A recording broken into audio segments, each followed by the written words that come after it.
जय हिंद साथियों, स्वागत है आपका वीएस डिफेंस एकेडमी के चैनल पर। और जैसा कि मैं सुबह से आज आपको बता रहा हूँ, आज मैंने 2 इंटरव्यू डाले। तो फिर 3 बालिकाएं हमारे ग्राउंड पर आज आई हैं मिलने के लिए, जिनका चयन फाइनली एमपी पुलिस के लिए सिलेक्शन हो चुका है। और इस वीडियो का बनाने का उद्देश्य मेरा है कि कई बच्चों के मन में अभी भी ऐसा संशय है कि हमारे कितने नंबर कम हुए, हमारा क्यों नहीं हुआ, किसके कितने नंबर कम हुए, कौन सी कैटेगरी में कितने पे हुआ। तो उन सभी को कि आपकी जो भी क्यूरीज है दूर होंगी। तो हमारे बीच में 3 फाइनली चयनित स्टूडेंट है।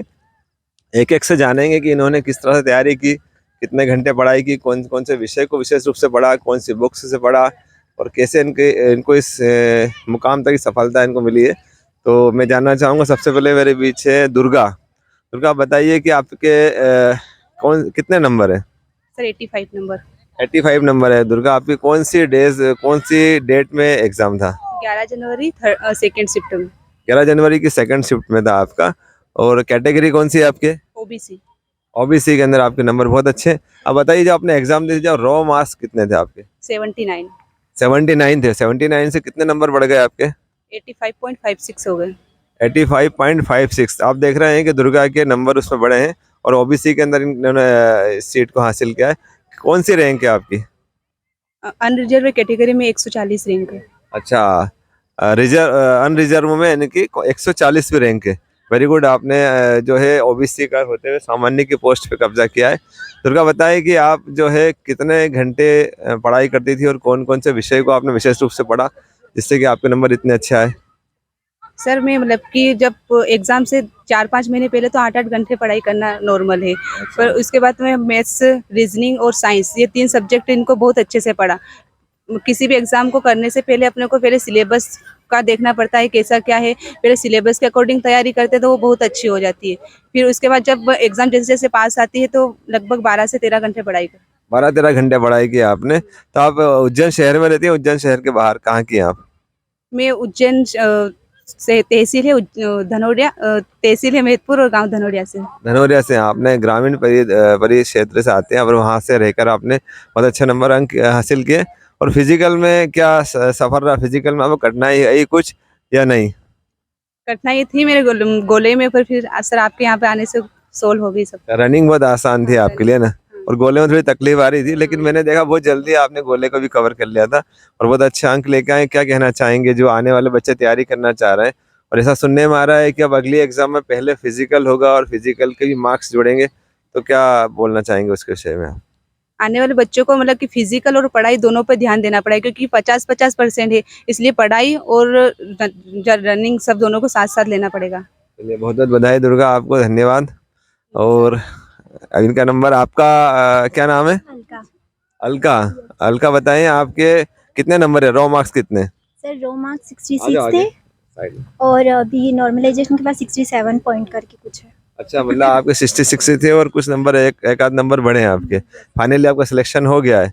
आपकी कैटेगरी कौन सी है? SC category sir. SC category. और कौन सी दिनांक में कौन सी शिफ्ट में पेपर था आपका? 16 फरवरी सेकंड शिफ्ट में था।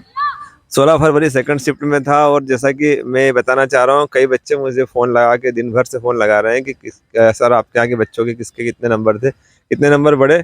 वीडियो के माध्यम से आप लोग देख सकते हैं कि किसके कितने नंबर बढ़ रहे हैं। आपका फाइनली सिलेक्शन हो गया। आपकी रैंक कौन सी लगी है? सर 211। 211 रैंक है आपकी। और डीएफ मिला आपको? Yes sir. ये बधाई आपको। कुछ बताना चाहेंगे किस तरह का सफ़र रहा आपका, कितने घंटे कैसे पढ़ाई की? और जैसे दुर्गा ने बताया कि उन्होंने 8 से 10 घंटे पढ़ाई की, आपने कितने घंटे? सर एग्जाम टाइम पे मतलब पता था कि एग्जाम है उस मंथ में, तब 12 घंटे पढ़ाई की थी, 12 से प्लस ही था। 12 घंटे पढ़ाई की आपने। वेरी गुड, बहुत अच्छे। और कौन से विषय को विशेष रूप से इसमें देखा जाता है? मैथ्स और रीजनिंग का ही वेटेज होता है एग्जाम के अंदर। Yes sir. तो मैथ्स में कौन से टॉपिक को और किस तरह से आपने तैयारी की? सर मैथ्स रीजनिंग पे ही पूरा फोकस मेरा ज़्यादा वही रहा। मैथ्स रीजनिंग और साइंस था ही, बैकग्राउंड था साइंस बैकग्राउंड का, तो तीनों सब्जेक्ट ही करे मैंने और उसी से हो गया। फिजिकल में क्या दिक्कत आ रही थी आपको या आसानी से हो गया था? फिजिकल में शॉर्ट पुट में बहुत प्रॉब्लम आई, शॉर्ट पुट में, पर फिर हो गया वीएस डिफेंस एकेडमी ज्वाइन करके। देखिए, शॉर्ट पुट इवेंट ऐसा है, लड़कियों के जो कंधे रहते हैं वैसे कमजोर रहते हैं, हाथों में ताकत कम रहती है और वो 4 केजी का गोला फेंकना पड़ता है। तो जो भी तैयारी कर रहे हैं वो कम से कम थोड़ी ऐसी एक्सरसाइज करें जिससे कि आपके कंधे मजबूत हो। कुछ नहीं मिले तो आपने घर पे ईंट रहती है, ईंट को उठाइए, अपने कंधे से अप एंड डाउन करेंगे, कुछ आपके शोल्डर में ताकत आएगी। तो कुछ संदेश देना चाहेंगे आने वाले बच्चों के लिए, क्या बोलना चाहेंगे आप? बस कंटिन्यू पढ़ाई करो बहुत अच्छी से, और फिजिकल भी साथ में करो तभी फिजिकल हो साथ पाएगा। में करें हाँ, अभी। और कंपटीशन तो है ही ज़्यादा, पर कहाँ अच्छे से हैं आप? उज्जैन से ही हूँ सर। प्रॉपर उज्जैन में रहते हैं? बहुत बहुत बधाई है आपको, आपके परिवार को बधाई, धन्यवाद। क्या नाम है आपका? मनीषा मालविया सर। मनीषा मालवी। देखा आप, दिखने में बहुत छोटी सी नन्ही सी बच्ची है, बहुत कमजोर है, और इतनी कठिनाई आई है फिजिकल में गोला फेंक में, क्योंकि इसके शरीर में बिल्कुल ताकत नहीं थी।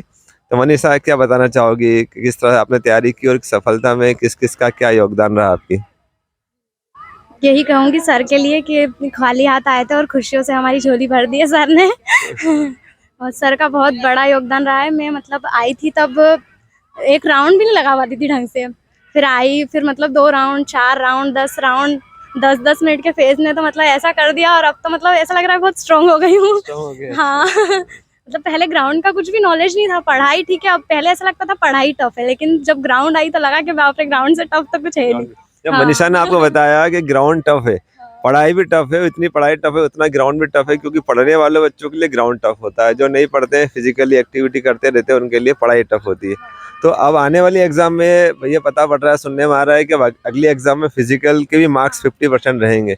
तो क्या उन लोगों को फिजिकल अभी से स्टार्ट करना चाहिए या कुछ बाद में स्टार्ट करना चाहिए? नहीं, अब तो फिजिकल और इनके दोनों के मार्क्स जुड़ेंगे, तो फिजिकल की भी अभी साथ में ही तैयारी करनी चाहिए। और रिटर्न तो होगा ही टफ, हमारा भी टफ हुआ था, नहीं तो मेडिकल में इसमें फिर बाहर हो सकते हैं, इसमें मेरिट में, है ना। हाँ, मेरिट मेरिट में बाहर हो सकते हैं, पर मेरिट तो आपकी कंप्लीट होगी। लेकिन जैसे दोस्तों बताना चाहूँगा, मनीषा ने बताया कि फिजिकल साथ में करना चाहिए, लेकिन इतना ऐसा भी नहीं है कि फिजिकल करेंगे और पढ़ाई छोड़ देंगे तो उधर रिटर्न एग्जाम में फेल हो जाएंगे, क्योंकि पहले रिटर्न एग्जाम होगा फिर फिजिकल होगा, दोनों के मार्क्स जुड़ेंगे।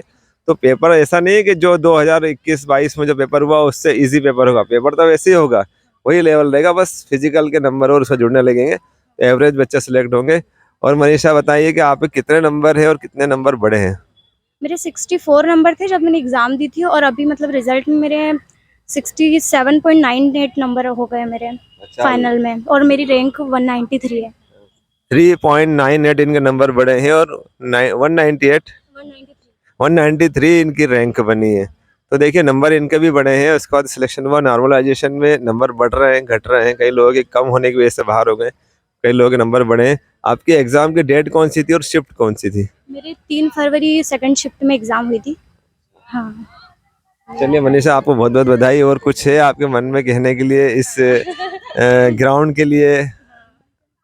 एक बार चाहूँगी मैं सबके वीएस एकेडमी अगर ज्वाइन करेंगे आप, तो एक ऐसे इंसान से मिलेंगे जिससे आपको यकीन हो जाएगा कि हाँ यार, मतलब अच्छे इंसान। सर बहुत अच्छे इंसान है, मेरे को इनसे मिलके लगता है कि मतलब बहुत मतलब अच्छा ही पहली बार देखी है। धन्यवाद, धन्यवाद आपका। चलिए, धन्यवाद मनीषा। तो इसके पूरे परिवार को जानता हूँ, इनके इनके इनके परिवार के जो है 2 आपके अंकल हैं, भाई हैं, 2 मामा हैं, राहुल मालवी और सुनील मालवी, और दोनों भी यहीं से आरक्षक बने। आप भी बन गए, आपके 2 एक बहन और भाई और बचे, वो इस बार सिलेक्ट हो जाएंगे, उनको हमारी ओर से अग्रिम शुभकामनाएं। जय हिंद। जय हिंद।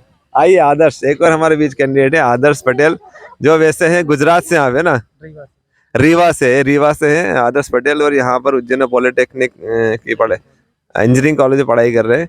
अब बताइए कि क्या आपका एग्जाम दिया आपने, तो क्या आपको इंजीनियरिंग करने की वजह से फायदा मिला, या आपने इसके लिए अलग से कोई तैयारी की? नहीं सर, इसमें इंजीनियरिंग का तो ऐसा कोई रोल नहीं है, बस ये रहता है कि जो मैथ बैकग्राउंड से है थोड़ा सा उसके जो है बेसिक जो है स्ट्रॉन्ग रहते हैं। अच्छा, तो इंजीनियरिंग का वैसे कोई रोल नहीं है, बाकी इसके लिए अलग से ही प्रिपरेशन करनी पड़ी। अलग से प्रिपरेशन क्या आपने कौन सी बुक्स को और कौन कौन से टॉपिक को विशेष रूप से पढ़ा? मैं ऐसी कोई स्पेसिफिक बुक तो नहीं पढ़ी, लेकिन ऑनलाइन जो मटेरियल अवेलेबल रहता है यूट्यूब वगैरह से, यूट्यूब में ही से ही ज़्यादातर मैंने पढ़ाई करी, और यूट्यूब से ही सिलेक्शन लिया मैंने। और फिजिकल में क्या रहा, फिजिकल कैसा, आसान लगा या कठिन लगा आपको? मेरे लिए तो सर रिटेन ज़्यादा आसान था। जब मैं ग्राउंड में आया तो मेरे लिए लग नहीं रहा था कि मैं फिजिकल पास कर पाऊंगा, क्योंकि बहुत टफ लगा था मुझे। मैं शुरू में जब भी आया था तो मेरे से एक राउंड बड़ी मुश्किल से लगते थे, और आप लोगों की वजह से सर, आप लोगों की वजह से मैं कर पाया। तो हमारा मोटिवेशन, हमारा मार्गदर्शन और आप लोगों की हिम्मत, जिसकी वजह से आपने फिजिकल पास किया। और जैसा कि आप समझ रहे हैं कि फिजिकल भी टफ है, पढ़ने वाले बच्चों के लिए टफ है, जैसा कि इंजीनियरिंग के स्टूडेंट है, इन्होंने इंजीनियरिंग मैथ्स बैकग्राउंड था, इसलिए आसानी से फिजिकल, वो मतलब जो भी इनको पढ़ना पड़ा एक्स्ट्रा मैथ्स में आपने कर लिया। और फिजिकल भी करना चाहिए। जैसे आदर्श ने बताया कि आए थे तो उनको एक राउंड लगाना भी कठिन हो रहा था, लेकिन बहुत मेहनत करनी पड़ी, मतलब इतनी मेहनत करनी पड़ी कि मैं जहाँ तक समझता हूँ 2 ढाई 3 महीने आपको घर पे जाके ना तो नींद आती होगी ना पढ़ाई होती होगी। ऐसा ही कुछ हुआ क्या? जी सर, जब यहाँ से जाने के बाद तो पूरा थक जाते थे। यहाँ से जाने के बाद कॉलेज का तो पढ़ने का मन ही नहीं करता था मेरा। कॉलेज में तो उस टाइम में बिल्कुल मैं तो 5 से 6 दिन बस कॉलेज गया हूँ पूरा, क्योंकि थक जाता था। यहाँ तो प्रैक्टिस करने के बाद तो जाने का मन ही नहीं करता था। इसी तरह कहता हूँ, यदि आप अभी से थोड़ा थोड़ा प्रैक्टिस करते रहेंगे, अपना बेसिक बनाते रहेंगे, आपके पास 24 घंटे में से आप जितना पढ़ना है इतना पढ़ें, और 1 घंटा कम से कम ग्राउंड पर जरूर जाएं। आपके नज़दीक कोई गार्डन हो, कोई जिम हो, कोई एक्सरसाइज का मैदान हो, वहाँ पर जाके हल्का फुल्का एक्सरसाइज जरूर करें, क्योंकि रिटर्न एग्जाम में के बाद अगली बार 50% मार्क्स फिजिकल के जुड़ेंगे। तो आप लोग फिजिकल भी थोड़ा थोड़ा करते रहें, एकदम बिल्कुल नील बटे सन्नाटा ना है जैसे ये लोग आए थे। इन लोगों का मात्र क्वालिफाई था, इसलिए आप लोग क्वालिफाई कर गए, अगली बार मार्क्स जुड़ेंगे। आप ये बताएं कि आपके नंबर कितने थे? मेरे नंबर 76.4 थे और नॉर्मलाइजेशन के बाद मेरे नंबर 77.5 थे। मतलब कितने नंबर बढ़ गए आपके? और अप्रोक्स 1 नंबर बढ़ा। 1 नंबर बढ़ा आपका। आदर्श से बताएं, आपके कौन सी डेट में और कौन सी शिफ्ट में आपका पेपर था? मेरा पेपर 17 फरवरी को फर्स्ट शिफ्ट में था। 17 फरवरी फर्स्ट शिफ्ट में था। फाइनली आपका सिलेक्शन हो गया, कैसा लग रहा है आपको? सर अच्छा लग रहा है, बहुत अच्छा लग रहा है। फैमिली लोग में भी सभी खुश हैं। क्या संदेश देना चाहोगे आप बच्चों को जो आप तैयारी कर रहे हैं या करना चाहते हैं?